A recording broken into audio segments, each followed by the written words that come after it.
E aí pessoal, tudo beleza com vocês? Aqui quem fala é o Wallace e sejam muito bem-vindos ao canal da 3D Print Studio.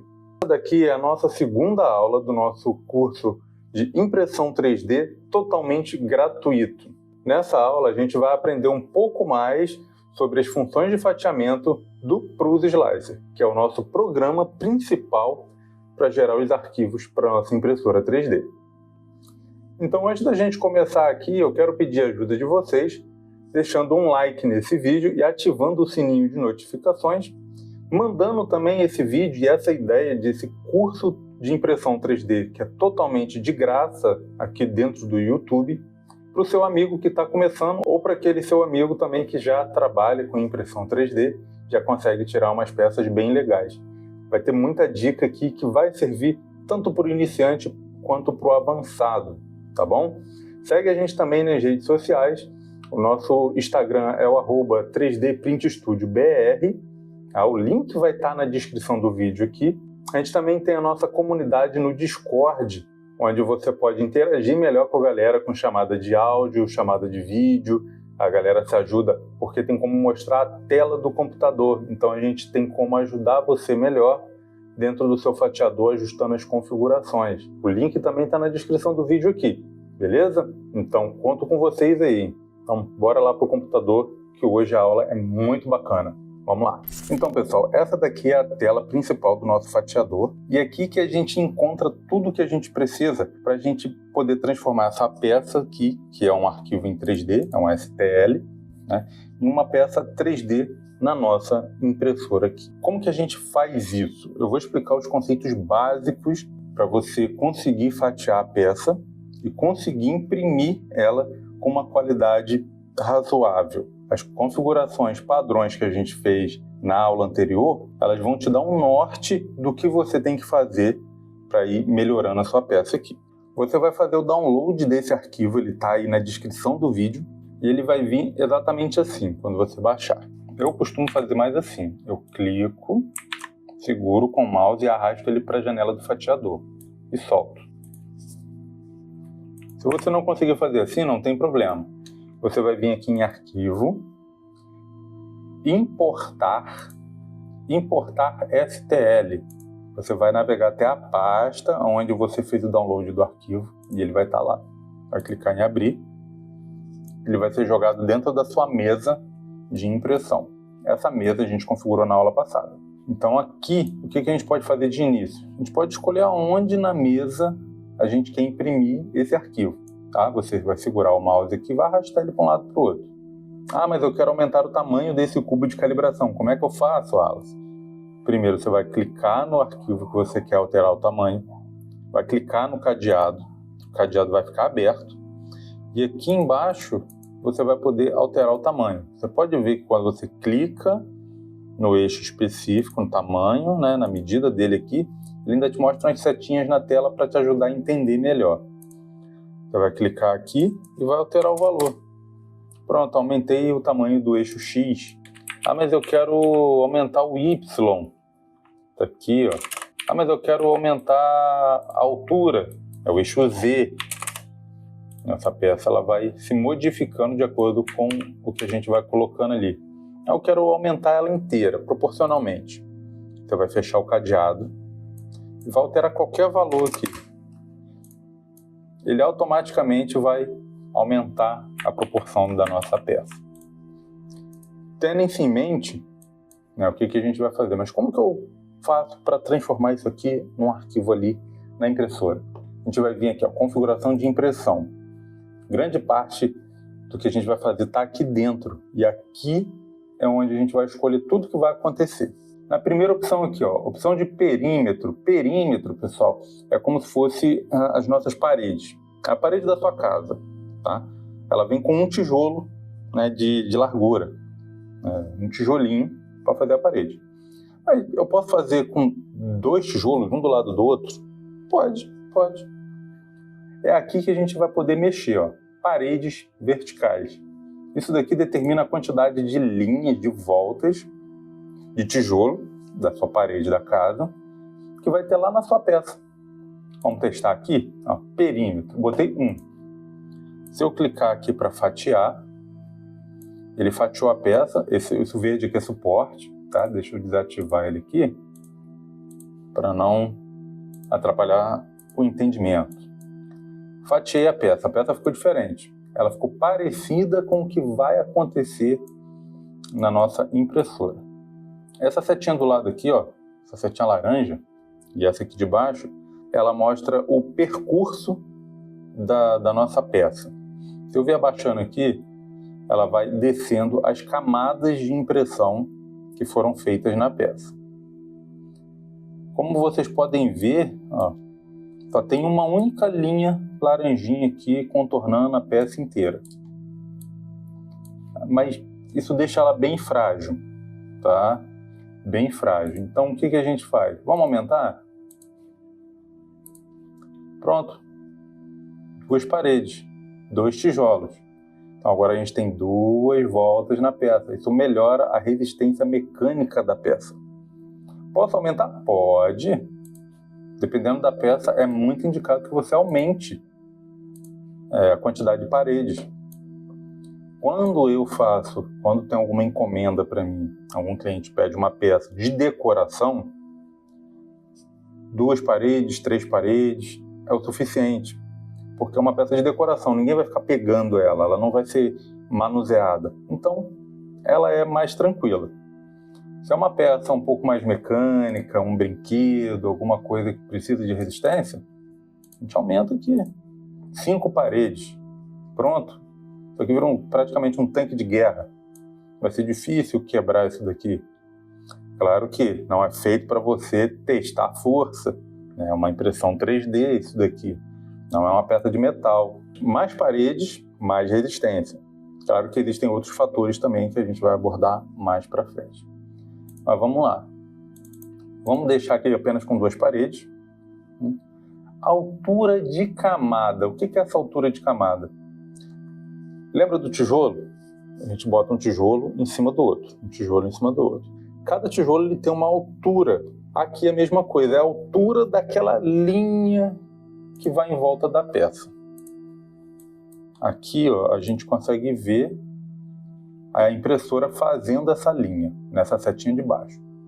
Você vai, ó, cada vez que a gente vai jogando aqui, esse aqui é o percurso que ela vai fazendo. Essa linha que ela vai fazendo aqui, ela tem uma altura que a gente especifica lá naquela configuração. Aqui, ó, configuração de impressão, altura de camada. Beleza? Eu uso normalmente 0.2 de altura de camada, a não ser que seja uma peça que realmente precise de muito detalhe. Mas essa peça daqui, ela foi impressa com uma altura de camada de 0.2, exatamente com aquela configuração ali. Tá? É uma peça oca, uma peça de decoração, 4 paredes e nenhum preenchimento, ou seja, ela é uma peça oca, com altura de camada de 0.2. Olha como é que fica bacana. Dá para melhorar? Dá para melhorar. A gente pode botar uma altura de camada aqui bem menor. É o que a gente não tem para onde correr. Isso é uma costura. A altura da primeira camada. Primeira camada, pessoal, é a camada praticamente mais importante da nossa impressão. Porque ela que vai fazer a nossa impressão grudar na mesa. E com isso você vai ter uma impressão boa. Porque se ela soltar da mesa, já era. Para a gente não ter problema com a primeira camada, eu não te aconselho a chegar aqui e botar 0,5 na primeira camada, porque ela é tão fina, mas tão fina, que dependendo se tua mesa tiver qualquer irregularidade, a sua primeira camada pode não aderir à mesa. Isso vai fazer tua peça soltar. Eu utilizo e aconselho a utilizarem sempre, no mínimo, 0,2 na primeira camada. Pode botar até 0,28. Por que utiliza camada de topo, que é essa primeira, e a camada de base? A camada de base é essa que vai entrar em contato com a mesa de impressão. E eu costumo utilizar aqui de base de 3 a 4, dependendo da peça. Porque a gente consegue uma resistência legal na parte de baixo da peça. E ela fica assim, parecendo um waferzinho. Essa aqui é a parte de cima, parte de baixo. Aqui embaixo ela é impressa assim na impressora. a parte de baixo dela aqui, ela vai botar 3 chãos, vamos dizer assim, 3 chão. Fez uma camada de chão, outra camada de chão, outra camada de chão. Essa é a nossa camada de base. Ela dá uma resistência, não fica mole a parte de baixo da sua peça. Camada de topo é a mesma coisa, só que, como o nome já diz, de topo, lá de cima. Então, o que a gente vai fazer aqui? Eu vou mostrar. Essa é a parte de cima da peça. Então, o teto dela. Se eu descer uma camada, ainda tem teto, que é essa parte roxa. Se eu descer mais uma, ainda tem teto, que é essa partezinha azul. Então, a gente tem 3 camadas de topo, do mesmo jeito que a gente configurou aqui nas configurações de impressão. 3 de topo, 3 de base. A peça, ela pode ficar com problema se você colocar pouca camada de topo. Se eu vier aqui colocar, exemplo, uma única camada de topo, a nossa impressão ela vai ficar flutuante, ela não vai ter um acabamento legal. 3 a 4 é o ideal aqui para você ter uma camada de topo legal. Isso daqui vai variar também de peça para peça, você tem que entender o funcionamento da peça, observar e testar. Na maior parte das vezes, 3 aqui a 4 é o ideal. Essa parte aqui do avançado é a parte da costura da peça. Que é essa linha que corta a peça aqui, ó. Isso daqui não tem como a gente correr disso daí. Existem algumas técnicas que amenizam isso, mas acabar 100% infelizmente não dá. A gente consegue ver na nossa peça aonde está essa costura, clicando, depois que você fatia a peça, claro, você vem nessa parte daqui onde mostra todas as estatísticas da peça e tem aqui, ó, costura. Quando você clica ali, vai aparecer uma parte branca, apareceu aqui e apareceu aqui. Aqui é onde a impressora ela vai fazer a troca e o início da camada. Ela começa por ali, ela vai... Quando ela chega no mesmo local novamente, ela muda o bico de local, olha lá, o bico mudando de local, setinha, e começa a próxima camada. Então a gente fica com essa costurinha na nossa peça. Existe uma opção aqui, a posição da costura. A gente consegue modificar a posição que essa costura fica em relação à nossa peça. Você pode botar em aleatório, aí você vem e fatia a peça. A costura fica espalhada, ou seja, tua peça vai ficar cheia de pontinho. Não é legal. Você pode colocar também próximo, que ela vai tentar colocar os pontos de costura em locais próximos um do outro. Também não aconselho, porque fica separado, dá um monte de bolinha na peça também. Tem a parte traseira, ela sempre vai jogar essa costura na parte de trás da sua peça. A mesa está aqui, sua peça é essa, ele joga lá para trás. A gente também tem a opção de alinhado. Também não gosto muito, porque ele separa a costura. Tá vendo? Deixa a costura um pouco separada, em alguns cantos um pouco mais escondidos, mas mesmo assim não me agrada. O que eu costumo fazer? Eu vejo a peça, eu vejo o melhor local para a costura ficar e venho nesse cubinho com essas setinhas, com esses pontinhos, pintura de costura.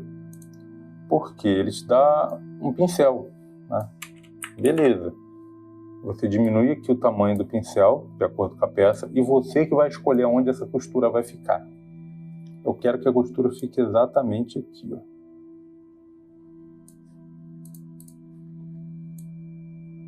Foi exatamente onde eu passei o pincel.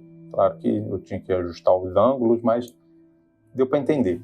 Então você consegue esconder a costura da sua peça dentro dos cantinhos dela.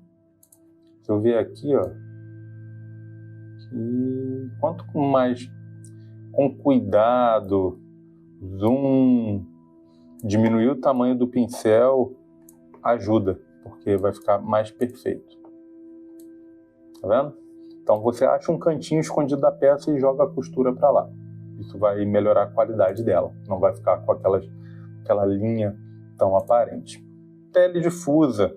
Essa pele difusa, pessoal, é uma texturazinha que você adiciona na sua peça. Tá? Coloquei ali pele difusa com a configuraçãozinha padrão. Você pode ver que ele ficou cheio de ondulação, né? É como se você botasse uma pele felpuda na sua peça, uma textura. Se eu aumentar aqui, vou aumentar bem grotesco. Você aplicou uma textura de pele felpuda, de pelo, né, na sua peça. Em algumas peças isso fica muito bacana mesmo.